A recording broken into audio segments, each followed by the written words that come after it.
Empire of the Sun. Many players underestimate the sheer strength of this faction in Men of War Assault Squad. A coordinated Japanese team can blitz the enemy with their light tanks and cover ridiculous amounts of ground in a matter of minutes. This video is a perfect example showing how speed and ruthless aggression while playing as the Japanese Empire can bring the enemy to its knees. Japan is truly one of the strongest factions in the game. The key to a successful blitz with Japan is the proper use of the Hago. This is a brilliant early game tank that boasts excellent speed and anti-infantry capabilities. Neo, our teammate on the very far left flank, is one of the 3 players on our team who's going to buy one of these tanks. This is a 5 vs 5 on the Grand Suburb Map. I start in the center left position, and I begin with a regular infantry squad to support Neo's tank. You'll find that the majority of players usually like to start with regular infantry, mainly because a squad of regulars comes with a machine gunner and a bunch of riflemen who can put down sandbags. This setup is ideal for grabbing an uncapped flag in assault zones and holding it. For those of you who have never played the game before, Assault Zones is the name of the game mode in Men of War Assault Squad where you gain points by capturing flags. The more flags you have, the more points you get. The first team to reach a certain number of points wins. While I've been setting up a defensive position to overlook the flags that I've captured, Neo has rushed forward with his Hago and harassed the enemy's advancing infantry. This is the essence of playing with Japan.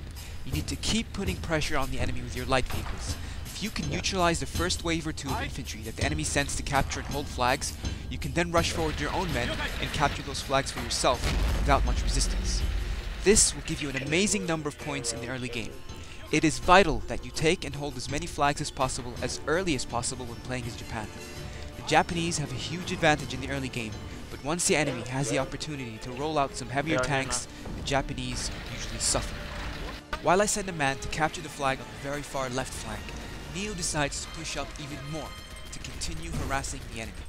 He sees some German infantry taking cover behind a stone wall and starts blasting away at them.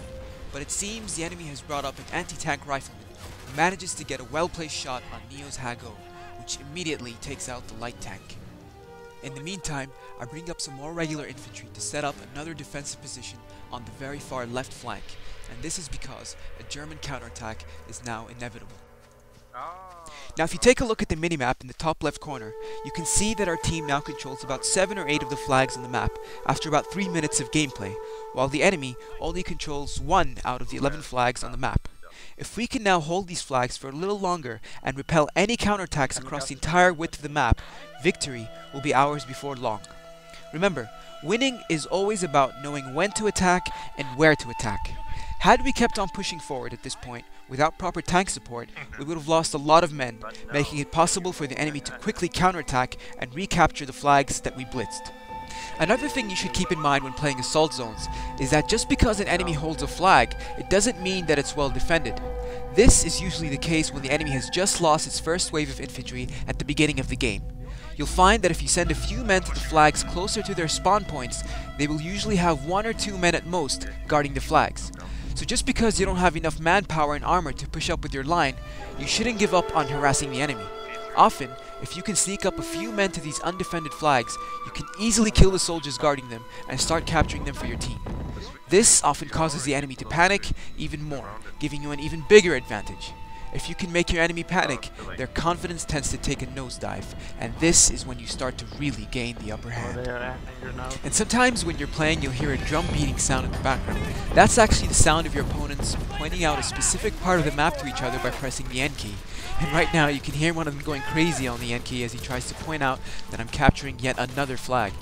And as you can see over here, the enemy's trying to counterattack and recapture the flag we've blitzed on the very far left flank.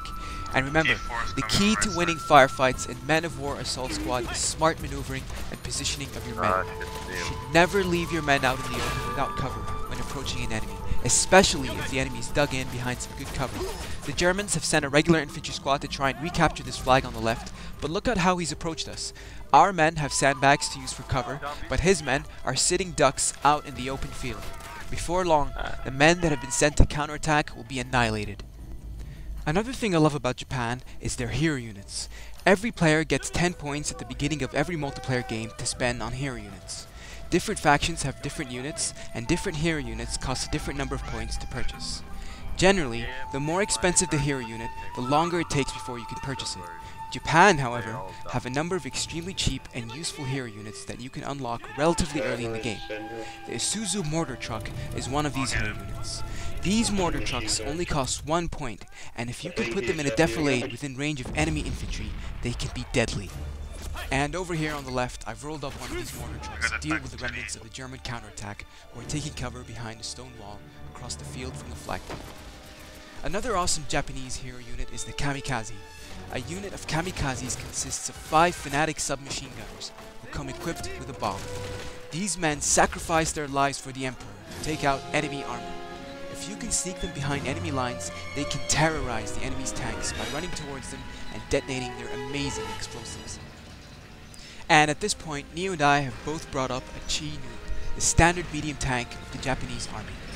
With 2 medium tanks and some infantry to support them, we can now finally go on the offensive again. And as I advance with my Chi-Nu over here, a German infantry squad comes out of the bushes. It's very important to use direct control when you're using your tank to counter infantry. Direct control lets you manually move around the tank and aim its gun and machine guns. The reason why it's important to manually control your tank is because your tank will never fire HE rounds, also known as highly explosive rounds, at the infantry unless if you do it yourself in direct control.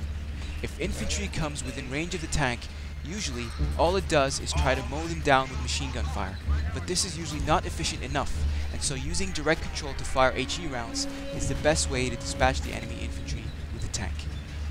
Tanks may be extremely effective against infantry, but they lack the vision and field of view that your standard infantryman has.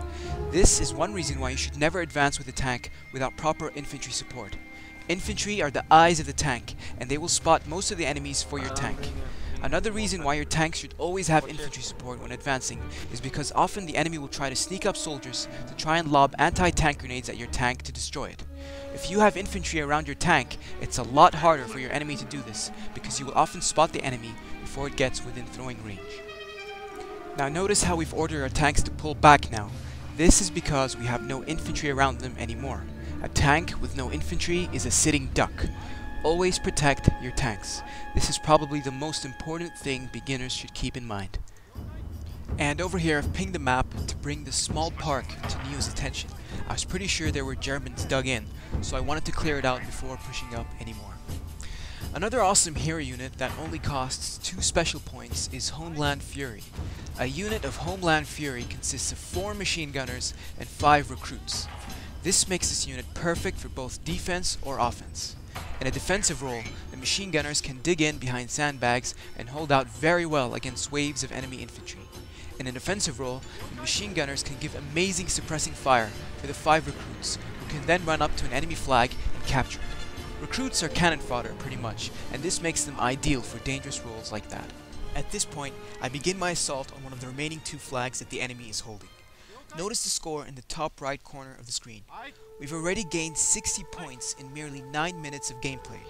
Of course the teams aren't exactly balanced, and we're a lot more coordinated because we're all using TeamSpeak, but this sort of rush can still work on an organized team if you pull it off correctly, especially if you're playing a game where the score to win is 100. Anyway, I continue to push up towards the flag, and my men come under small arms fire. I probably should have waited a little longer before going in with infantry. Just like tanks need infantry to advance, infantry do a lot better when they have some sort of armor or artillery support. The best way to approach a flag out in the open is to spread out your advancing infantry. Never attack a position with blobs of infantry. A clustered group of infantry is just asking for a cooked grenade. And you see it happen all the time with beginners. They rush up behind a wall and start opening fire on your men across the field. All you have to do is sneak one man around their flank and lob a grenade at them, and 5 or 6 of them typically die. So when you're attacking a flag, ideally you want some sort of armor to help support your infantry. HE rounds can devastate a defender even if they're dug in behind sandbags or even in a building. If armor support is not available, the best thing to do is to pin down the enemy and flank them. The best way to do this is to put all your riflemen and machine gunners behind cover and fire at the enemy frontally. While the enemy is suppressed and busy engaging your base of fire, you should take 3 or 4 submachine gunners and try to sneak them around the side of the defending enemy troops. But make sure you keep your men at return fire only. If you leave your flanking force at fire at will, they will often give away their position too early and the enemy will take them out. As soon as you're in a nice position in the side or rear of the enemy, you can lob grenades at them and then open fire with your submachine gunners. Once the infantry is down, you can move up with your base of fire and secure the flag and set up a defensive perimeter. And as you can see here, I finally cleared the flag point of enemy infantry and I've begun to capture the flag for our team.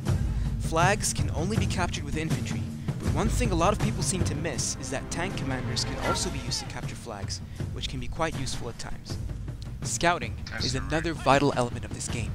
One very effective way of securing a position and defending it properly is to know what's coming at you before it gets there, and you do this by sending forward scouts.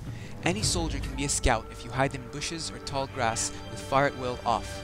Always try to sneak soldiers up and hide them close to your enemy's lines so that they can spot enemy troops and vehicles for you. This can often give you valuable intel and allow you to make adjustments and counters to your enemy's troops and maneuvers before they actually engage you. And notice how my kamikaze has just spotted a Nazorn. And this is another reason why kamikazes are so incredibly useful. A unit of 5 kamikazes costs only 1 special point. This, coupled with their ability to be stealthy and their suicidal tendencies, makes them excellent scouts that can not only spot for you, but wreak havoc to enemy tanks and equipment. Anyway, good game to our opponents. I hope you've enjoyed this video, and I hope some people find all this useful. In the meantime, stay tuned for more videos, and if you're keen for more Men of War Assault Squad vids, check out this channel that belongs to one of my buddies. Again, thank you for watching, and please comment, rate, and subscribe.